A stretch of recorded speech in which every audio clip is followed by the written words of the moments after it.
this creep of communism. Who's been the most active with us on the streets? It's the Polish, it's the Romanians, it's the Russians, it's the Cubans, and it's also the Chinese that have freed themselves from the CCP. I have with me an incredibly brave young writer and poet, and and a Canadian patriot. And she's there with us in these freezing cold rallies, and she's sharing with us her heart. Take it away, dear. Hello, everybody. Okay.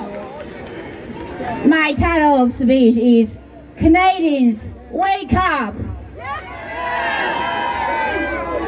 For some time, there was a question haunting in my heart. Why is the nation Canadians, the most gentle nation, firstly rebels the COVID-19 tyranny when this dictatorship is spreading all over the world?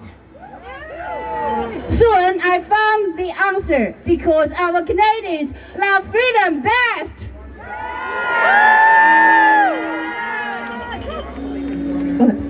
But there are still many of Canadians who are scared by the epidemic. Then they become enslaved by the government, craving for unlimited power. Whatever the name is, WEF, communism or Nazism. However, our truckers don't do, and they really know what is happening. Our freedom has been stolen. Enough is enough.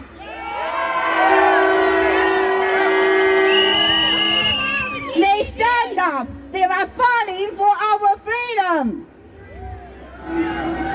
I will remember those people forever. That young man in the rally said to me, I am so sorry to you immigrants, because it is a mess now in this country, but we should unite to defend freedom. The trucker in that beautiful red truck, his name is Cassava Vizi. He was beaten.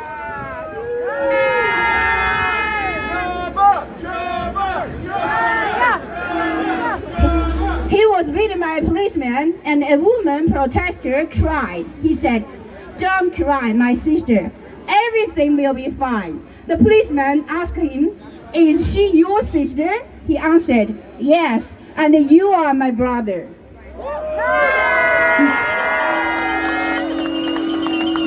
I will never forget when Navi, this First Nation warrior, was arrested twice as a terrorist during 2 weeks, only because he joined this peaceful protest. In his own lived dreams, I have never seen any trace of hate, frustration, or fear, and he is so brave and composure facing those uniformed thugs. The Freedom Convoy was cracked down, but it should be remembered in the history of Canada. Obviously, the working class Canadians are people who really shape the definition of Canadians, because they are wise enough to cherish freedom. With courage from them, our southern cousins truckers are circling the capital to demonstrate. Furthermore, don't forget those rallies in Europe. People are waking up.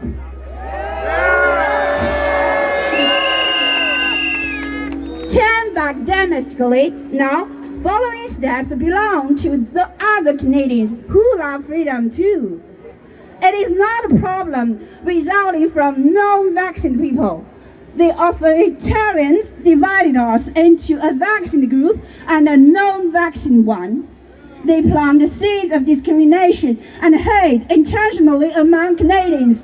No, don't jump into the pitfall. We should unite together.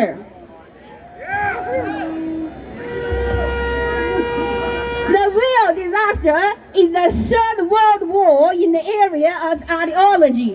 When the scientific monster Frankenstein first emerged individually in public, everyone would be alarmed. But if the scientific extremists filter information to abandon netizens, now there are overwhelming news to tell us, Ukraine is the only one justice side, so we should freeze the overseas Russian bank account. Why are there so many fake photos and videos from this war? All of substitution to science persuades us the ridiculous COVID-19 mandates. Why do you think it is fair to be forced to jab? Who will get profit from this mandate policy when high technology is creating the digital ID and the government can easily freeze any bank account when it is disagreed? Are you scared? We have lost the freedom of belief because the priest was arrested. We have lost freedom of speech because of the N103 bill. We have lost the freedom to travel because we don't have vaccine QR codes. How can this happen and when did they begin? The strength of light is very weak now. However, if we resist, we still have hope to win. Otherwise, we are sneaking into the world of the fiction 1984. Factually, we can get indirect experience of extreme left-wing domination from Soviet Union, China, and North Korea. The crisis of Canada's democratic system has been exposed in the sun, and it owes our truckers. How many Canadians are really aware that we have already been deprived most of freedom in the Charter? If we still keep silent and indifferent to the elephant in the room, what will wait for us in the future? All Canadians, wake up. Please care about domestic politics rather than the foreign war. Don't be the poor frog anymore, and it's in the warm water which is soon boiling. Presently, the freedom convoy is over, but a dead seed produces many seeds. Let's continue opposing the tyranny. Defend freedom for our children. Torch relay. Make Canada free again.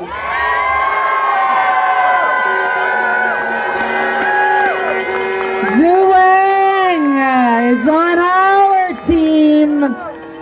Oh, she's taking care of us with our unacceptable views. She's in the fringe minority leading the way.